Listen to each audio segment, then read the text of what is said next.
an MP that's a backbencher who now may be able to get a pension would be getting a starting annual pension of about $30,000 a year and a lifetime pension of more than $1 million, depending on their current age. And that's just for a backbencher. A move by the federal government would see dozens of MPs qualify for their retirement benefits early. Under the current rules, MPs need to rack up 6 years of service in the House of Commons to qualify for a federal pension.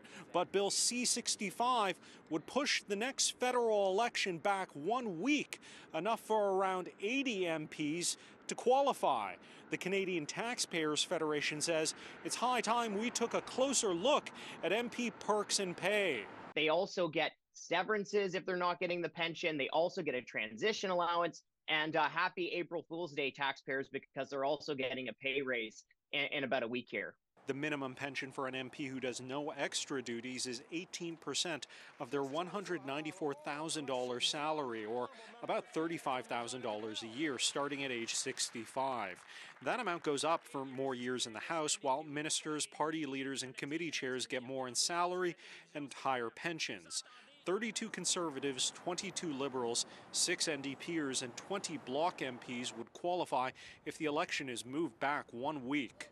Well, I think there's better stuff they could be working on. Let's say that. I like to be a little generous and say that it's just a funny coincidence, but it is a little interesting that it happened like that. Sounds pretty opportunistic, doesn't it?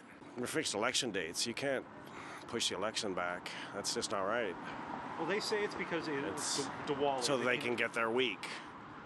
That's not reasonable. Minister Dominic LeBlanc says the move is so the election won't clash with Diwali, the Hindu festival of lights.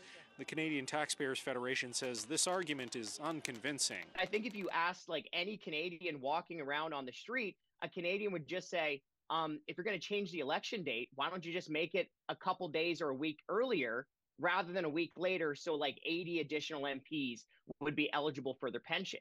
In Ottawa, Xiaoli Li, City News.